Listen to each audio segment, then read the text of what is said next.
1973 में वालिद साहब के एक दोस्त जो कि खान साहब कहलाते थे, बहुत भारी भरकम शख्सियत के मालिक थे। उनकी शख्सियत की तरह उनकी स्कूटर भी बहुत भारी भरकम थी। एक रात वो अब्बू के पास आए तो अब्बू ने उनसे मेरे एडमिशन की बात की और अम्मी से कहा, सुबह उसे तैयार कर देना, खान साहब आएंगे, उसको एडमिशन के लिए ले जाएंगे। वो स्कूल मुंतखब हुआ, ग्रीन होम स्कूल, जो कि अपने वक्त का बहुत शानदार इंग्लिश मीडियम प्राइवेट स्कूल था। अफंदी साहब उसके मालिक थे। रजविया सोसाइटी में ये स्कूल वाक़ था। उस स्कूल में इस वक्त दाखिला मिलना बहुत मुश्किल था। बड़ी बड़ी सिफारिशें आती थीं, तब जाकर दाखिला मिलता था। खैर जनाब, खान साहब के साथ जाकर दाखिला लिया और के जीवन में दाखिला लेकर वापस हुए। उस ज़माने में के जी सेक्शन अलग था, जबकि प्राइमरी और सेकेंडरी की इमारत अलग थी। के जी सेक्शन में 2 साल गुजारे, अब ज़्यादा याद नहीं। सिर्फ एक मिस लूसी याद है, जो कि ब्रिटिश खातून थी और बेहद प्यार करती थी। शायद इसीलिए वो अब तक याद है। बहरहाल के जीवन और के जी 2 मुकम्मल करके प्राइमरी सेक्शन में जब आए, तो पहले दिन का वाक़या बखूबी याद है।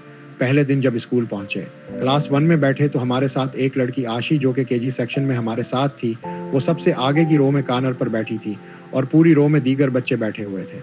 हमारी के जी 1 और के जी 2 में आशी के साथ दोस्ती थी, लिहाजा हमने पीछे से कुर्सी घसीट कर आगे उसके बराबर में रखी और बैठ गए। पहले पीरियड की घंटी बजी और आंटी क्लास में दाखिल हुई तो उन्हें कुर्सियों की तरतीब कुछ गलत लगी, क्योंकि हमारी कुर्सी बिल्कुल अलग से लगी हुई थी। लिहाजा उन्होंने हमारी कुर्सी उठाकर वापस पीछे रखवाई और हमें पीछे बैठने को कहा। बस जी, कुछ ना पूछें।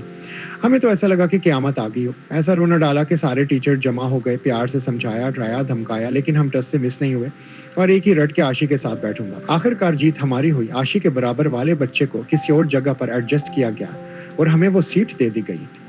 ये वाक़या क्लास 1 के पहले दिन का था। उसके बाद वो सीट मुस्तकिल तौर पर हमारे लिए रिजर्व कर दी गई। खैर जनाब, पढ़ाई का सिलसिला चलता रहा। क्लासें बदलती रही, दोस्त भी बदलते रहे और 1980 में हम क्लास 5 में आ गए। 1980 में ज़ियाउल हक साहब का दौर था, जब पहली बार हुकूमत ने 5वीं क्लास का बोर्ड से एग्जाम लेने का फैसला किया। अच्छी तरह याद है कि जब बोर्ड से एग्जाम हुए तो हमारा सेंटर वहीदाबाद में वाक़ गवर्नमेंट स्कूल में पड़ा था। रोजाना सुबह अपने वक्त पर अपने स्कूल पहुंचते, फिर ग्रीन होम स्कूल से कतार बनाकर निकलते और पैदल मार्च करते हुए वहीदाबाद गवर्नमेंट स्कूल तक जाते। इसी तरह पेपर खत्म होने के बाद वापस अपने स्कूल आते। एग्जाम के बाद जब बेहतरीन रिजल्ट के साथ पास हुए और छुट्टी क्लास का आगाज हुआ, तो पता चला कि छुट्टी से 8वीं तक की क्लासें सेकंड शिफ्ट में होंगी, यानी सेकेंडरी स्कूल दोपहर की शिफ्ट में था। दोपहर की शिफ्ट को बहुत इंजॉय किया। सबसे ज़्यादा खुशी इस बात की थी कि सुबह सवेरे नहीं उठना पड़ेगा। आराम से दोपहर को 12 बजे निकलते थे और फिर शाम 5 बजे छुट्टी होती थी। गली के हम 8-10 लड़के लड़कियां सब 60 टोले की शक्ल में निकलते थे। इनमें जाहिद, शाहिद, फहीम, सलमान, जुबैर, रिहान, अकबर, सबाबाजी और मेरी बहन सीमा और भाई नोमी और फुरुख और फैसल वगैरह सब हम साथ साथ जाते थे और साथ ही वापस आते थे। स्कूल में हमारा यूनिफॉर्म खाकी फौजी वर्दी हुआ करता था, जिस पर इस्त्री बड़ी मुश्किल से होती थी। ईद मिलन पार्टी में घर से प्लेट और चमचा साथ लेकर जाते थे। ग्रीन होम स्कूल 8वीं क्लास तक था। उसके बाद 9 क्लास में गवर्नमेंट बॉयज़ सेकेंडरी स्कूल में एडमिशन लिया और 1985 में यहीं से मैट्रिक पास किया। मैट्रिक में बी ग्रेड आया था। सिर्फ 1% की कमी से ए ग्रेड रह गया था, यानी मेरी 19 सम परसेंटेज थी और 70 परसेंटेज पर ए ग्रेड बन जाता। इस 1% की वजह से मेरा बड़ा प्रॉब्लम हुआ। एंटर के लिए गवर्नमेंट कॉलेज फार्मिन नाजिमाबाद नंबर 2 में एडमिशन लेना चाहता था, लेकिन इस ज़माने में गवर्नमेंट कॉलेज फार्मिन कातोती बोल रहा था। A1 ग्रेड पर दाखिले बंद हो गए। मेरे बड़े भाई सैयद अनवर इकबाल सामी, जो कि SM साइंस कॉलेज में केमिस्ट्री के प्रोफेसर थे, मुझे जुनाह गवर्नमेंट कॉलेज ले गए, लेकिन मैंने इनकार कर दिया और कहा कि मेरे सारे दोस्त गवर्नमेंट कॉलेज फार्मिन में गए हैं, मुझे भी वहीं एडमिशन लेना है। इसी दिन शाम को भाई साहब वो मुझे गवर्नमेंट कॉलेज फार्मीन के प्रिंसिपल साहब के घर ले गए, जो कि नाजिमाबाद नंबर 2 में वाक़ था, और उनसे मेरे एडमिशन की बात की। उन्होंने भाई साहब से कहा कि फ़िलहाल किसी भी कॉलेज में दाखिला करा दो, मैं 1 महीने के बाद अपने कॉलेज में ट्रांसफ़र करा लूँगा। अगले दिन भाई साहब मुझे फिर जन्नाह कॉलेज ले गए, लेकिन मैं भी अड़ गया कि मैं कॉलेज में एडमिशन नहीं लूँगा। मुझे आज तक याद है कि सर रज़वान, जो कि जन्नाह कॉलेज में केमिस्ट्री के प्रोफेसर थे, मुझे समझाते रहे कि बेटा सिर्फ 1 माह की बात है, फिर मैं तुम्हारा ट्रांसफ़र करा दूंगा। लेकिन मुझे ऐसा लगा कि ये लोग मुझे बहला रहे हैं।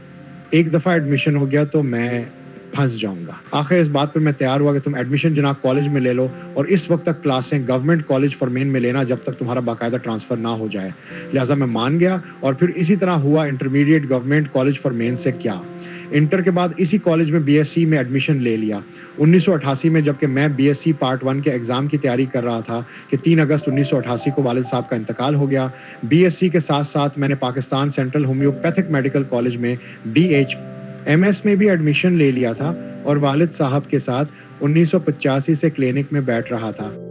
अबू ने खसूसी तवज्जो देकर 1 साल में मुझे इतना कुछ सिखा दिया था कि मुझे अब एहसास होता है कि उनको अंदाज़ा था कि अब उनके पास ज़्यादा वक्त नहीं है। बहरहाल वालिद साहब के इंतकाल के वक्त में अभी सिर्फ सेकंड ईयर होम्योपैथी का स्टूडेंट था। अब कड़ा वक्त था, आमदनी का वाहिद सहारा क्लिनिक था।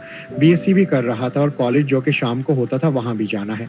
लिहाजा मैंने ये शेड्यूल बनाया कि क्लिनिक 3 दिन सुबह में खोलता और 3 दिन शाम को। जब क्लिनिक सुबह को खोलता तो शाम को Pakistan central homeopathic medical college में जाता, और जब शाम को क्लिनिक खोलता तो सुबह को government college for man BSc की क्लास अटेंड करता।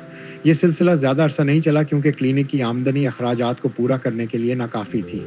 लिहाजा नवंबर 1988 में फ़र्ख़ आज़म अज़ीमी के पास बतौर असिस्टेंट एडिटर माहनामा कलंदर शऊर में जॉब कर ली।